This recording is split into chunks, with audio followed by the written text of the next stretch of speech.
The snow was falling in heavy, silent waves that night, painting the small downtown street in white loneliness. Ethan Hayes sat by the frosted cafe window, his untouched cup of coffee long gone cold. The lights inside were dimming. Chairs were being turned upside down, signaling closing time. Outside, winter howled through the empty roads. He had been waiting for over 4 hours now. His phone showed the same unanswered messages, the same silence that had stretched since sunset.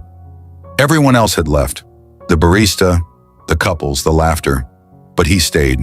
He had promised himself that this time he would not walk away too soon. If only he knew that fate was about to answer him in a way he'd never imagined. Before you continue, if you believe in kindness, second chances, and unexpected miracles, please take a moment to like, comment, share, and subscribe to our channel. Your support helps us bring more real, heart-touching stories to life. Ethan wasn't new to loneliness. At 34, he had learned how to live quietly, how to smile when it hurt, and how to convince himself that love wasn't meant for everyone. He was a structural engineer, a man who built bridges for a living, but had no one to cross them with. 2 years earlier, his fiancée had left him weeks before their wedding, after his company went bankrupt. Since then, Ethan had lost his faith in timing, in promises, even in God sometimes. Tonight's blind date, set up by a friend, was supposed to be his first step out of that emotional exile. But now, as the snow grew heavier, it seemed even the universe wasn't ready for him to heal. When the cafe finally closed, Ethan stepped outside, pulling his coat tighter. The wind hit his face like shards of glass. The street was empty except for the dim yellow glow of a street lamp and a bus stop across the road. He sighed, staring at his watch once more. 11:47 p.m. The date was clearly not coming. He turned toward his car, ready to drive home to another silent apartment, when he heard it, a faint sound, like someone crying. At first, he thought it was just the wind. But then, near the corner by the bus stop, he saw her. A woman sitting on the frozen bench, her arms wrapped around a small child pressed against her chest. The child's head rested beneath a torn gray scarf, and the woman's fingers were trembling as she tried to keep him warm. Ethan froze for a moment, unsure if what he was seeing was real. Then instinct took over. He crossed the street, his boots crunching through the snow. As he got closer, the scene became painfully clear. The woman's coat was thin, her shoes soaked through. Her face was pale, her lips quivering from the cold. She wasn't more than 30, maybe younger, and she looked exhausted beyond words. She looked up, startled, as Ethan stopped near her. Her eyes, tired yet filled with an unmistakable strength, met his. For a moment, neither spoke. He noticed how the boy in her arms couldn't be more than 6, fast asleep despite the biting wind. Ethan could tell she hadn't planned to be here. Her story spilled out slowly between chattering teeth. Her name was Mia Turner, and the little boy was her son Liam. She had come downtown earlier that evening, hoping to collect her overdue paycheck from the diner she worked at. But when she arrived, the place had already closed early due to the snowstorm. With no bus running and her phone dead, she decided to wait at the stop, thinking maybe she could catch a late-night ride. Hours passed and the temperature kept dropping. She didn't have enough money for a cab, and her small apartment was miles away. Ethan didn't hesitate. He offered to take her home, but she refused at first, hesitant, afraid, and too proud to accept help from a stranger. He understood that pride.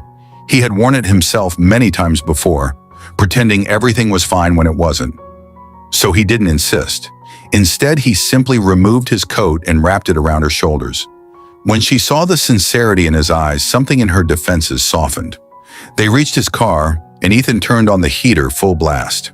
As the warmth filled the space, Liam stirred and mumbled sleepily, "Mommy, it's warm now." That one innocent line broke Ethan's heart a little. It wasn't just the cold this little family had been fighting.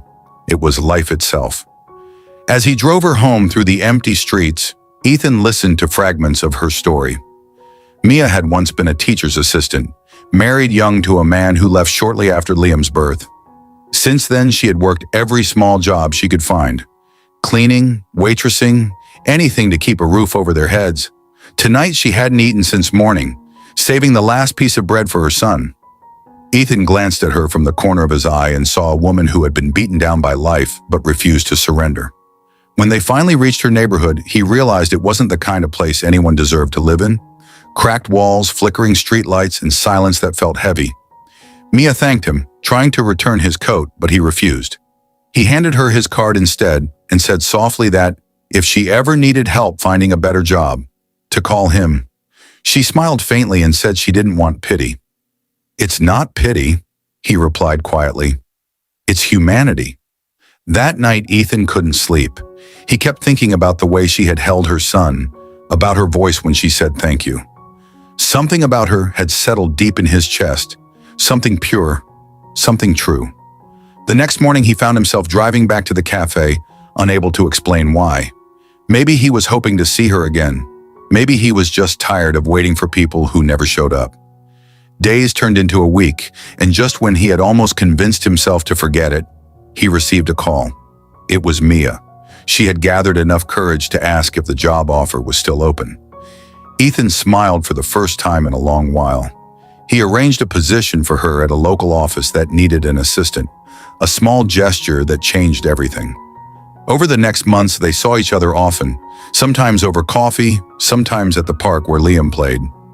Mia laughed more now, and Ethan found that her laughter healed something broken inside him.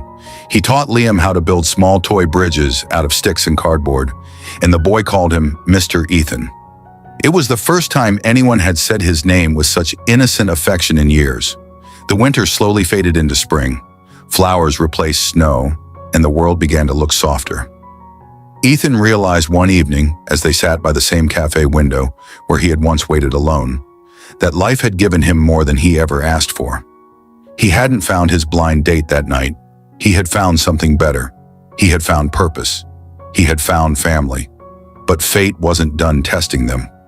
One evening, Mia didn't show up for their usual walk. Hours later, Ethan got a call from the hospital. She had collapsed at work due to exhaustion and malnutrition. When he reached her, she was lying pale against white sheets, her eyes half open. She tried to smile, whispering that she just needed rest. Ethan sat beside her, holding her hand as tears burned his eyes. He realized how fragile she truly was, how hard she had been fighting to appear strong.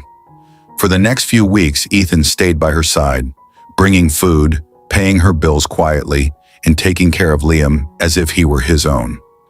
The boy once asked him, "Mr. Ethan, are you my dad now?" Ethan paused, then smiled. "Not yet, buddy," he whispered, "but I'll always be here." By summer, Mia had recovered. Her health returned, but more importantly, her faith did too. She often told Ethan she didn't understand why he helped her. He always answered, "Because someone should have done it for me when I was lost too." One golden evening, they visited the same park again. Liam ran ahead, chasing butterflies. The sun dipped low, painting everything in soft orange light. Mia turned to Ethan, eyes glistening. "You waited all night that day," she said. "If you hadn't, we would have been out there all night in the snow." "Maybe we wouldn't even be here now," Ethan smiled quietly. "I think I was waiting for you, Mia. Not for a date." That night, as the city lights flickered outside their window, Mia finally leaned her head on his shoulder. For the first time in years, Ethan felt like home wasn't an empty place. It was a person. If this story touched your heart, please like, comment, share, and subscribe to our channel. Stories like this remind us that sometimes love doesn't arrive when expected. It finds us in the coldest moments, in the simplest acts of kindness. Before we end, tell us in the comments, do you believe that destiny sometimes hides behind small moments of compassion? Because Ethan did. And that night in the snow, waiting for a date who never came, he found the kind of love that never left.